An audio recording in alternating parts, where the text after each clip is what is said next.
Favourite singer कौन है आपका? मेरे फेवरेट मिलियंस ऑफ फॉलोवर आपके हो चुके हैं, तो अभी मैसेज क्या देना चाहेंगे? What you have gain from Indian Idol? Learner की तरह मैं आया था और हमेशा लर्नर ही रहूँगा। सब चीज़ पाने के लिए तो हमने इतनी मेहनत की है, अब इतनी दूर तक आए हैं तो अभी स्ट्रेस करेंगे तो फिर वो चीज़ से हम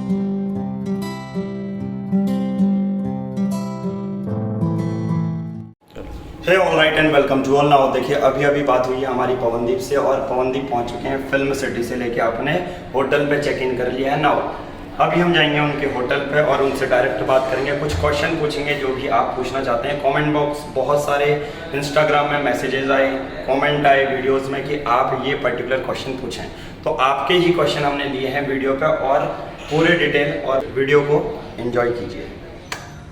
हे all right and welcome to all. Now आज हैं हम इंडियन आइडल के पवनदीप राजन के साथ। सबसे पहले कॉन्ग्रेचुलेशन, बहुत बहुत धन्यवाद आपकी इतनी सक्सेस के लिए, और हम चाहते हैं आप विनर बने इंडियन आइडल के। तो हम कुछ क्वेश्चन पूछ रहे हैं पवनदीप से जिनके आंसर अभी करेंगे।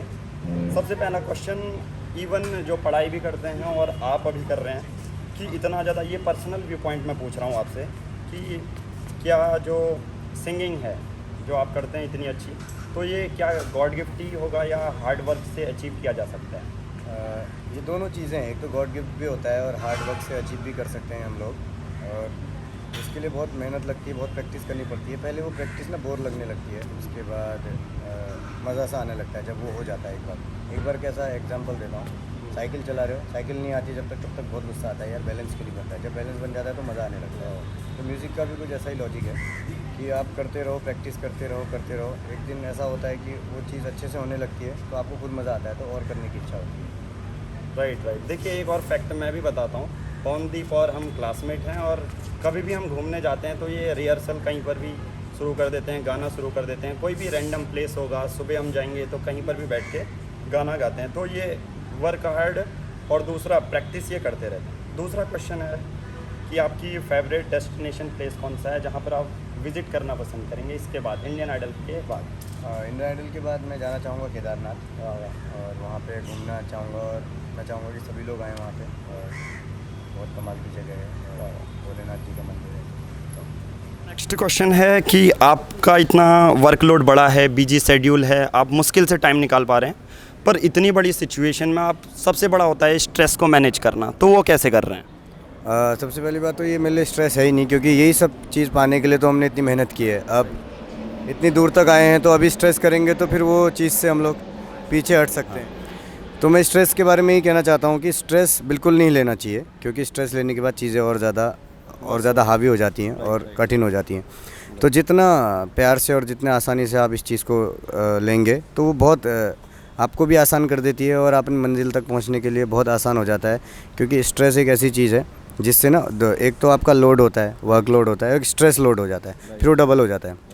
तो उसको सिंगल ही रखो, वर्कलोड को वर्कलोड, स्ट्रेस जो है, स्ट्रेस को बोलो आप रहने दो, आप अपने पास रहो, क्योंकि स्ट्रेस लेंगे तो उससे काम में अड़चन आती हैं, दिक्कतें होती हैं। हाँ, ओके। नेक्स्ट है कि इंडियन आइडल की पहली की जो जर्नी थी, ऑलरेडी आप बहुत शो के विनर बन चुके हैं। नाउ इंडियन आइडल ऐसा प्लेटफॉर्म है जहाँ से आपको क्या, मतलब मैं अगर क्वेश्चन पूछूं तो एग्जैक्ट पर्टिकुलर पूछूं कि आपको इंडियन आइडल से क्या गेन हुआ है, what you have gain from Indian Idol? मेरे को इंडियन आइडल से सबसे पहली बात तो बहुत कुछ सीखने को मिला है। एक लर्नर की तरह मैं आया था और हमेशा लर्नर ही रहूँगा। और कमाल की बात यह है कि यहाँ पे इतने जो हम चीज़ें घर में सोचते हैं, अभी चंपावत में पता ही है आपको, कि ये सब लेजेंड्स कैसे बने, ये लोग क्या करते हैं, मेरे को लगता है सभी आम इंसान ही हैं। लेकिन अपने काम के प्रति इतने ज़बरदस्त होते हैं ये लोग, इनका काम इतना तगड़ा होता है कि वो लेजेंड होते हैं। उनके साथ बातें करके जानकारियाँ मिलना, और इंडियन आइडल एक ऐसा मंच है जिसने चीज़ों को आसान कर दिया है।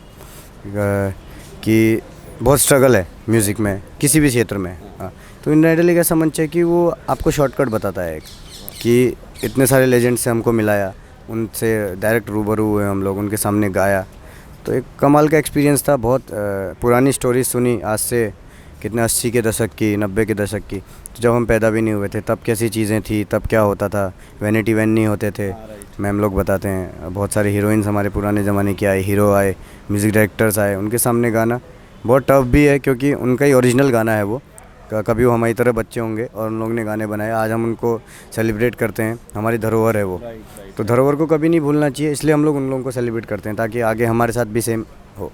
राइट। देखिए, जैसे आपने कल्चर की बात की, तो इंडियन आइडल में जब फिनाले चल रहा था तो आपके क्लासमेट भी आए थे, तो उन्होंने भी कल्चरल चीज़ें पहनी थी, जो आउटफिट था वैसा था, तो आपको एक अलग सा फील आया होगा, तो वो फील क्या थी उसमें? वो फील ये थी कि हमारे उत्तराखंड चंपावत से इतना म्यूज़िक में इतना वो नहीं है स्कोप, तो वहाँ से जो चीज़ें हम टीवी में देखते हैं, हम लोग आपको पता ही है साथ में घूमते थे वहाँ पे, इतना बहुत दूर है ये बम्बई और ये इंडस्ट्री भी।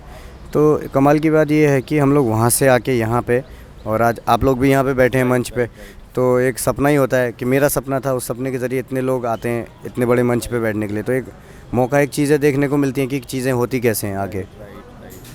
तो आपका पूरे इंडियन आइडल के सेट में आपका आउटफिट पूरा उत्तराखंडी हिमाचली रहा है, माउंटेन रीजन का, तो इससे कहीं ना कहीं उत्तराखंड टूरिज्म तो प्रमोट होगा, तो इसमें क्या व्यू पॉइंट है? मेरा ये पॉइंट है इसमें कि मैं जहाँ से बिलोंग करता हूँ वहाँ की एक छवि दिखनी चाहिए, क्योंकि हर राज्य के बच्चे होते हैं, हर राज्य से आते हैं, सब लोग बहुत मेहनत करके आते हैं। टोपी हमारे यहाँ का ये बहुत कमाल का एक पोशाक है, जो कि मैं टोपी इसलिए चूज़ किया, और भी पोशाक हैं लेकिन वो रोज़ नहीं पहन सकते उसको, तो इसलिए टोपी को हर समय हम पहन सकते हैं। तो एक टोपी एक ऐसी चीज़ है और हम लोग को पहननी चाहिए, अपना कल्चर है और हमेशा, और अच्छा भी लगता है, मेरे को ऐसा लगता है, कमाल लगता है।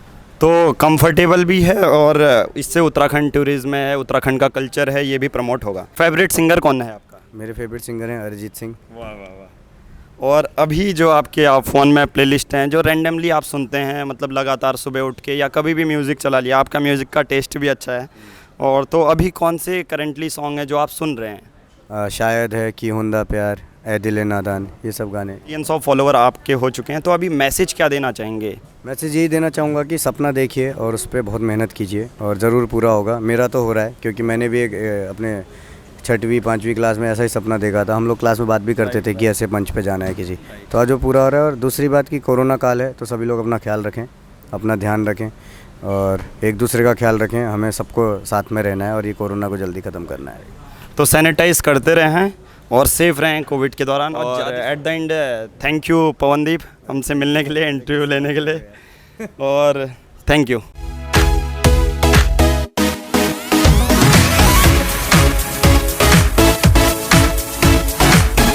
पवनदीप के साथ रैपिड फायर यहाँ पर खेलने वाले हैं, और दोबारा कॉन्ग्रेचुलेशन आपकी इतनी सक्सेस के लिए। नाउ रैपिड फायर में सबसे पहला क्वेश्चन है, माउंटेन या बीच, आप किसको प्रेफर करेंगे? मैं देखो पहाड़ों से हूँ और बीच मुझे बहुत पसंद है, तो मैं कभी चाहूँगा ज़िंदगी में कि माउंटेन भी हो जहाँ पे और इस साइड में बीच हो। वाह वाह। सेकंड क्वेश्चन है, स्वीट या स्पाइसी? स्वीट। ओके। तो गोलगप्पे चंपावत के कितने पसंद है? अरे दुनिया के सबसे फेवरेट गोलगप्पे। वाह वाह। कैट्स या डॉग? डॉग। वैसे एक और फैक्ट है, अगर आप पवनदीप के घर पे जाएंगे तो कैट्स आपको बहुत मिलेंगे, डॉग्स आपको मिलेंगे, जितने भी पेट एनिमल्स हैं, तो पूरी फैमिली